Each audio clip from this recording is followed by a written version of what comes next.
Dear students, welcome back to the online sessions on embedded systems.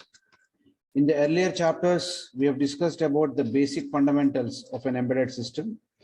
So embedded system in general can be called as something like a tailored version of the microprocessor or tailored version of the computer system. So in general, I can say embedded system is also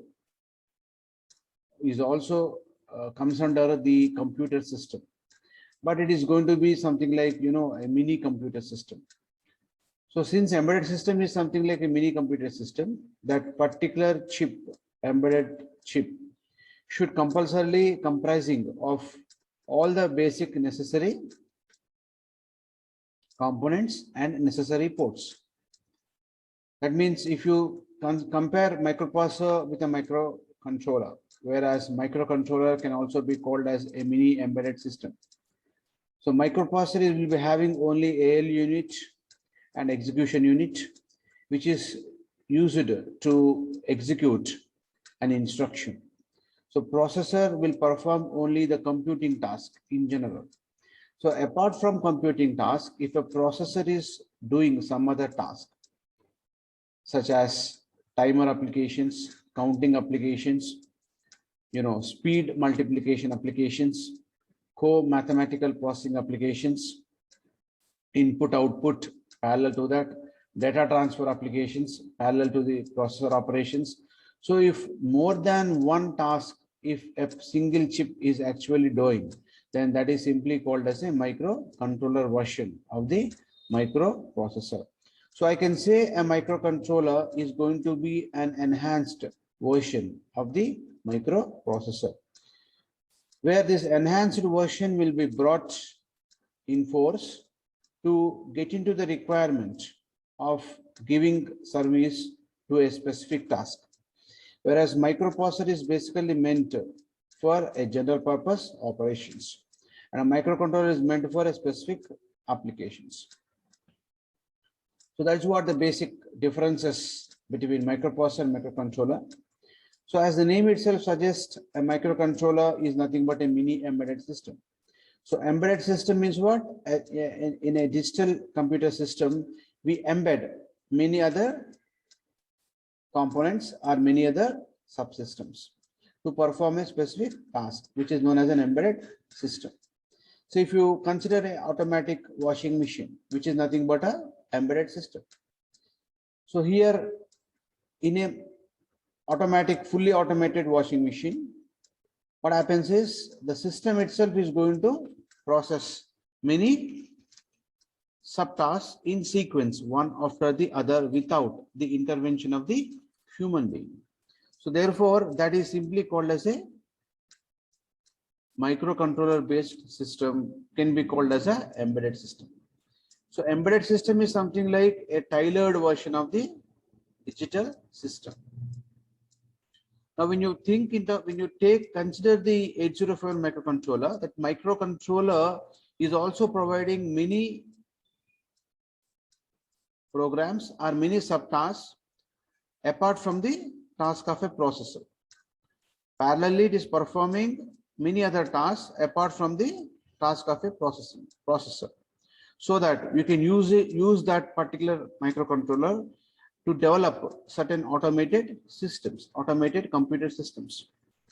So in that process, we discussed about certain important features of a 8051 microcontroller, such as it provides inbuilt RAM, inbuilt ROM, inbuilt timers, inbuilt watchdog timers, inbuilt serial port for serial communication, inbuilt IO ports, and inbuilt special functions to interact with the external peripherals. That means, I wanted to go with interrupt signals. I want to handle interrupts, and I want to connect some external peripherals to the microcontroller. So all those things we have did in the case of the 8051 microcontroller. But what are the drawbacks of 8051 microcontroller? The 8051 microcontroller is only of 8-bit. That means the speed of the microcontroller is going to be bit low or bit less. So that is why we have to have a need, or we are going to have a need of going to a high-end microcontrollers known as ARM type of the microcontroller. So this ARM is going to be normally used as a advanced RISC machines. ARM stands for Advanced RISC Machine, which contains a RISC processor. RISC is nothing but reduced instruction set processor, is known as the RISC processor. So this ARM is normally going to have a RISC processors which contains very reduced number of instructions. So that means most of the time the instructions used by the ARM processor or ARM microcontroller is always going to have the built-in instructions. That means almost all the instructions are going to be hard-coded built-in instructions. The user need not type or need not give more number of instructions, just like in a 8051 microcontroller. If you use 8051 microcontroller, what is that is something like explicitly the programmer has to give the instructions to the microcontroller. Whereas here, that particular headache has been simply removed so that the speed of execution can get increased. Now, this is nothing but ARM, simply a short form or a full form of ARM is nothing but Advanced RISC Machines. It is founded in 1990 by a Econ company, by an Econ, Apple, and VLSI. So, therefore, this particular ARM processor has been patented by these three basic companies. So this is also known as a computer manufacturer, before becoming ARM. So Econ, Apple, and VLSI used to manufacture computers before the ARM. So ARM is nothing but 32-bit RISC processor with its own inbuilt architectural features, right? So the next, apart from this, what we can have is why we have to use the ARM. Just now we discussed ARM is used to enable the enhanced capabilities of a microcontroller. So therefore, ARM comes under a licensed version of a microcontroller with a widespread processor cores used in the ARM microcontroller. So widespread processor cores means what? In the case of 8051, you're going to have only one core processor. Whereas in the case of ARM, we can use multiple core processors. That means you can have a math core processor, we can use a memory control core processor, we can use watchdog timer processor separately along with the general processors. Therefore, and next important thing is that ARMs are most suitable in the portable devices because ARMs are going to operate with very low power consumption. It is purely a VLSI chip. So therefore, it is going to operate with very less power. The input power given to ARM machines are going to be very, very low at a range of at a rate of 1.8 volts, at a range of 1.8 to 2 volts maximum. So because of that particular reasoning, what we can do is we can just simply incorporate this in the portable device. And several other interesting extensions are going to be available in the developments like thumb instruction set, Zazelle Java machine. That means you can really connect this ARM in the internet-based applications because of the Java virtual machine feature. So it is also going to have a thumb instruction set. So thumb instruction set is nothing but, this is because of thumb instruction set only we get the feature like a reduced instruction set. So that means thumb instruction set means what? It is going to be a predefined instruction set. Okay. That means the processor doesn't take the time that it took to execute instructions in the case of the 8051 microcontroller. So the execution is going to be pretty faster if you're going to use the thumb instruction sets, instructions from thumb instruction set. That is what the advantage.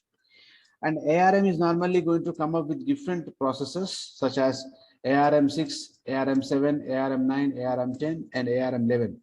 So these are all the various versions of the ARM processors. The extensions given in the ARM is going to be thumb instruction set and Sugindo EI Sugindo instruction set, Zazale Java machine future, and etc. And apart from this, this is going to provide so many IP blocks, inter-processing blocks, that is UART block, universal asynchronous receiver and transmitter block, general purpose IO block. Separately, you can have a general purpose IO block, memory controllers. We're normally going to have watchdog timers and many more. So this is what the extensions, that means we can do in par with the 8051 microcontroller. That means I can say this ARM is going to be called as a somewhat full-fledged microcontroller based system, which can be used in the embedded system architectures. Now, ARM is normally going to come up with CPUs as ARM7 TDMI, ARM7 TDMIS, ARM9 TDMI. All these are the various processors used in the ARM machines. Now, what about the processor speed? That means how many instructions it is going to get executed? 0.18 microseconds. That means in instruction set is it's going to run at a speed of this now, 0.18 microsecond speed. That means what is the frequency of this now? It is going to be 1 by 0.18 microseconds. Is the approximately 0.18, if you just forget, that means around the speed is going to be megahertz speed. The speed of operation is going to be pretty high in comparison with the 8051 microcontrollers. And the operating voltages for these processors is going to be of 1.8 volts, very small operating voltage. If the operating voltage is going to be small, definitely the power consumption is also going to be less, and also the power dissipation, which is also going to be very low. Therefore, we can use this in a low power devices. That is the greatest advantage. We can use the ARM processors in the low power applications, low power portable devices. Now, if you observe this carefully, the area occupied by this particular ARM processor is going to be how much?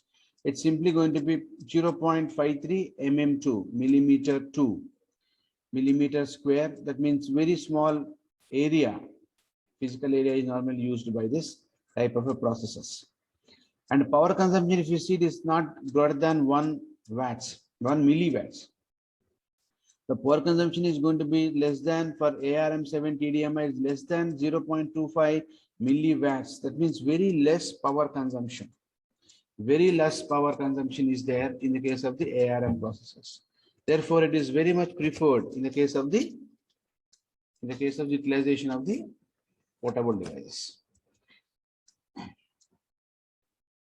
And what about the clock on which it is going to operate? It is going to operate a clock frequency in terms of megahertz of 60 to 110 for ARM7 TDMI, and say ARM9 ES type of machine, it is 133 to 200 megahertz is the operating frequency of this processors. Okay, so this is what the basic specifications of the ARM processors, using which, because of which we say that the ARM is more likely to be called as an embedded system. So ARM is nothing but a 32-bit processor. It is going to have 37 pieces of 32-bit integer registers. That means there are 37 32-bit integer registers internally provided in the ARM processor. It supports 3-stage pipeline architecture. That means ARM7 is the basic processor. So it supports 3-stage pipeline architecture. It provides cache memory. That means cache memory is something like an extra memory provided to support the speed of operations. It supports the two architectures, Von-Neumann architecture and Harvard architecture. So ARM7 supports Von-Neumann bus architecture, and ARM9 is going to support the Harvard architecture. So Harvard architecture is nothing but the tailored architecture. Tailored means what? The data and address bus can be can be programmed by the programmer. It is not a predefined. So therefore, you can really get whatever may be the kind of the system that we want, we can easily get by using the Harvard architecture. So Harvard architecture is normally preferred for the system on chip architectures, especially. So therefore, it supports both, right? So if at all you're going to have a predefined bus architecture, we'll be using ARM7. If you don't have a predefined architecture, we have to really customize the hardware architecture of the embedded system. We'll be using the Harvard architecture. In that case, we can just simply use the ARM9 type of the architectures. And it's going to support 8-bit data, 16-bit data, 32-bit data. So as it is a 32-bit processor, it definitely going to support 8-bit as well as 16-bit processors because they are going to be low-end processors. So that means it's going to support 32-bit processor. That means the ALU size of ARM architecture is going to be of 32-bit. It supports 7 different modes of operations. Okay. So the next is, it is going to have a simple structure, reasonably provides good speed in terms of 200 megahertz, and the power consumption, a reasonably very good power consumption rating, also going to get supported by the ARM architectures. So this ARM7 TDMI is a core processor model embedded in many ARM7 processors, such as the processor name is going to be ARM720T, ARM710T, ARM740T. Like this, we're going to have different types of ARMs. If this processor is manufactured by Samsung, then they'll put the name as KS32C, 5,100,000 is the name given by them. So it is the most complex processor core module in the ARM7 series. So what is the meaning of TDMI? Why the name given as TDMI? It's going to add some extra features. T stands for thumb instruction set. So it supports thumb instruction set. D stands for debugging interface. This is an extra feature. That means the debugging means what? Testing will be done at the time of manufacturing of the ARM processor itself, whether the hardware components which we manufacture to process the input signal is correct or wrong, processing correctly or not, is not done after the device is manufactured. At the time of manufacturing itself, using JTAG boundary scan, the debugging is normally going to get done. So this is the extended feature that we can simply add, called as debugging JTAG boundary scan debugging feature. That means scanning of the input bits will be done at the time of manufacturing the module itself. The next is TDMI. So in that M stands for the multiplier and accumulator. That is called MAC unit. So you're going to have a separate multiplier unit to speed up, because the multiplication is the slow process. In order to increase the speed of multiplication process, a separate DSP MAC processor is normally used to increase the multiplication capability of the device. The next I stands for in-circuit emulators. In-circuit emulators are a feature using which you can simply dump the software just at the time of the manufacturing of the device. That means you can easily dump the software if the circuit is going to have the in-circuit emulators. Using emulator, we're going to dump the software into the embedded systems. Okay. So unlike 8051, it is a separate process. It takes time. Whereas if you use in-circuit emulator, that means the emulator itself, the device and the software required to dump the program into the ARM microcontroller will be embedded inside the microcontroller. So that is called in-circuit emulator feature. And as we discussed, it supports 3-line pipeline architecture. So pipelining means what? Pipelining supports, first of all, fetching the instruction, decoding the instruction, and then execution. So 3 important tasks will be going on continuously in the processor. That is, first of all, it has to fetch the instructions from the program memory. So once it fetches the instruction from the program memory or data memory, in data we're going to have the data, but usually it fetches instruction of program memory. then decode the instructions, and then it will be executed in a pipeline architecture. Pipeline means what? Every operation will be performed parallelly in its own pipeline. That means in an instruction set pipe, instruction fetch pipe, only instruction fetching operation will be done. In a decode pipeline, only decoding operation will be done. In the execution pipeline, only execution will be done. So thereby what happens, like the speed of the operation is normally going to get increased by incorporating the concept of three-stage pipeline. So other features of ARM processor, as it is a 32-bit microcontroller, which is supporting 16-bit instructions. So if it is going to be ARM7, it supports Von-Neumann architecture. So the Von-Neumann architecture means what? The most importantly, the size of the microcontroller is going to be very small. About 32,000 transistors can be placed in a single die. As die is going to be a very small area in the VLSI chip.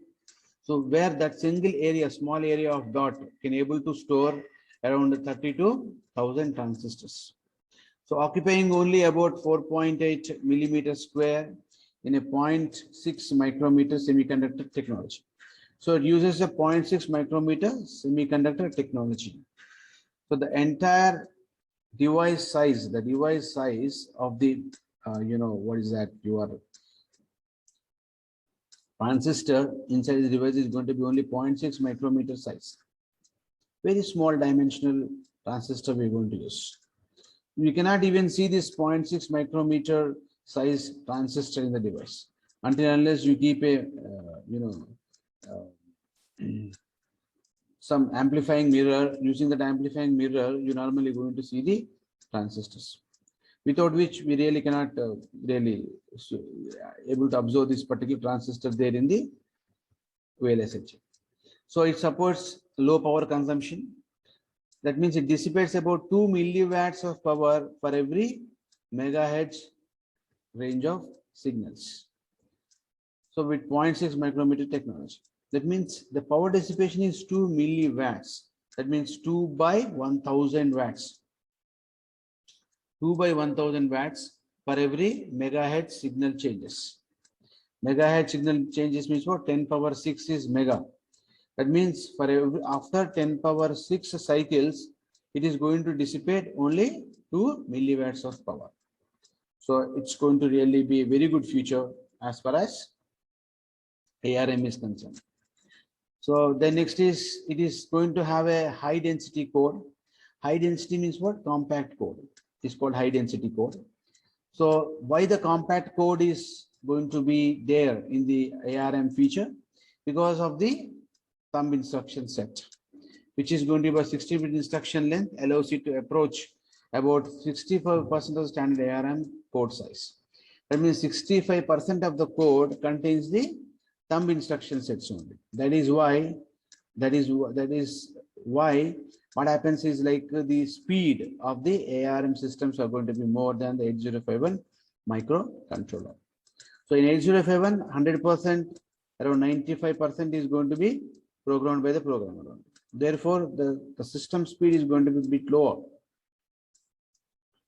The system speed of 8051 is a bit lower than the ARM speed. Okay. So then next is what other feature is memory access. Data can be of 8 bits, 32, because it is 30-bit processor. Definitely it can access 8-bit, 16-bit, 30-bit data. No doubt in that. So 4-bit also it can able to access. But 4-bit nowadays nobody is using. So memory interface, it can interface to various memory devices such as static RAM, then it can access ROM, read-only memory, and it's going to access dynamic RAM.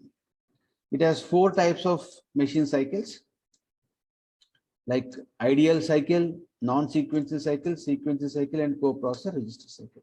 So these are the main features of the ARM microcontroller.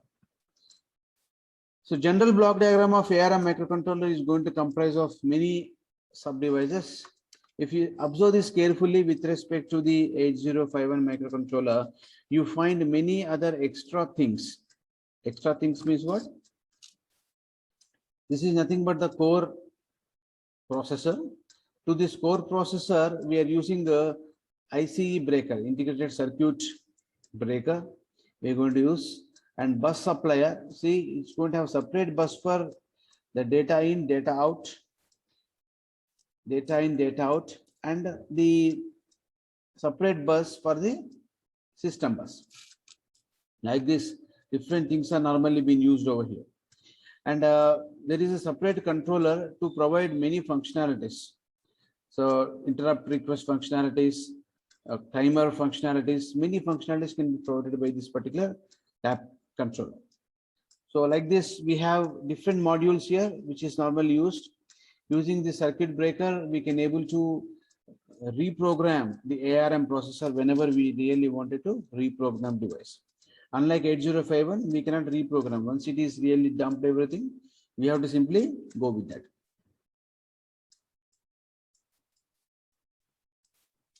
Okay. So this is, apart from this, it is going to support other instruction, other modules, other blocks, such as thumb instruction decoder, instruction pipelining, read data register. This is a separate block here. And write data register is separate block. Instruction decoder and control logic. So this is a huge block here. Instruction decoder and control logic. Why? Because it is supporting a 3 pipeline architecture. Therefore, there should be a separate block for the instruction decoder and control logic. And it supports numerous control logic instructions, control logic statements, control logic sets. And scan control, just now we discussed about JTAG, boundary scan control. So to have that scanning, at the time of manufacturing only, we're going to have the scan control thing over here. Then along with this, you're going to have the bus architectures. That means it provides the arithmetic and logic units. See this arithmetic and logic unit, how this is now given now. Many blocks have been added here, such as apart for this ALU, arithmetic and logic unit, barrel shifter is added, multiplier is added, register bank is added. Register bank was there in the 8051, but of very small capacity. Here it is going to be large capacity of 31 by 32 bit registers are used. There it is only 8-bit registers used in 8051 microcontroller. Then address incrementer, address register. So that means address register means what? You can really access, addresses from 0 to 31. That means 32 address lines can be easily addressed. Okay. So these are all the extra features provided in the ARM processor. So in short, what we can say is that the generalized block diagram of the ARM processor has been explained with HML ARM system. So there are so many vendors in the market. So out of them, HML is one of the popular ARM manufacturer. So let us try to go with the block diagram of the HML ARM, which we'll take as a generalized block diagram of the ARM processor. So what this HML 91 series for ARM really going to comprising of? This ARM7 TDI core processor will be there here. After that core processor, you're going to have external bus controller. Separately, there is a bus controller. There is a load of peripherals are connected. Variable amount of SRAM on the die can be really programmed here. So here, what we can say is something like, so these are all the various blocks which we can think of. See the blocks now.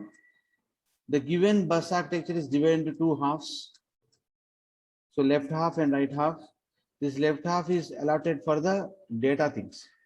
This right part is simply been allotted for the connecting to the memory and timer operations, real-time operations, and power management operations. So this is how the extra features, see, so many blocks have got added over here. See here now, embedded ICU, that means this is the core processor, core of the ARM architecture, ARM microcontroller. To this core, we are going to use the JTAG support. JTAG is normally supported. So JTAG is something like a user defined tag given to the operations provided by the user. Okay, user can able to give its own things. All right. So then after this, we're going to have the separate SRAM, ROM, and flash memories. So this flash memory is extra feature. SRAM is extra feature in the case of the ARM processors. Advanced interrupt controller is used, which is normally going to manage, normally going to manage interrupt controls from the external world.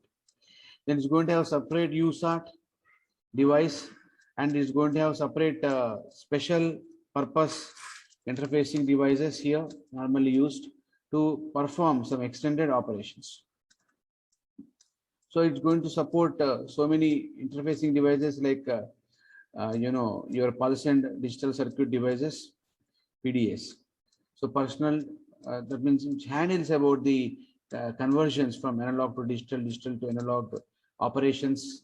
So say for example, you wanted to perform the extended operations, which is normally done with respect to the analog signal inputs. Then we can normally going to do this. Then you're going to have three timers, TC0 to TC2 are the three timers used. And this device is supporting the parallel IO, parallel input output is being supported here. That means externally you can have the parallel input IO. That means serial communication can be done parallelly also. That means what the speed of operation is going to be predominantly high in comparison with 8051 microcontroller. That is what the advantage. Then there is a separate clock generator here, which is normally suitable to be applied to various blocks in the circuit. It supports real-time clock to perform the RTOS applications, real-time applications. It supports a separate 10-bit ADC and DAC, A to D converter, D to A converter. We can normally going to have here with this, and it's going to have separate watchdog timer and power management block is going to be there here. So then next you're going to have a bridge here. Bridge means what? One type of data bus can be converted to another type of data bus information lines. That means the data bus lines can be converted from one to another. That means 8-bit, 4-bit, 16-bit, 8-bit to 32-bit, 32-bit to 16-bit. These conversions can be done by this particular bridge over. Then apart from this, you're going to have the reset pin and external bus interface. Externally, you can connect this device to the external peripherals. Okay. So that it can perform the co-processing applications. So this is what the generalized block diagram of the ARM processor. Okay. So we have in the syllabus only the generalized block diagram of the ARM and SHARC processors, and we'll discuss about that, and we'll discuss about the processor and the memory architectures of the SHARC and ARM, as we have only these two in the syllabus. In the next session, we go with the SHARC processor. Thank you very much for the today's session.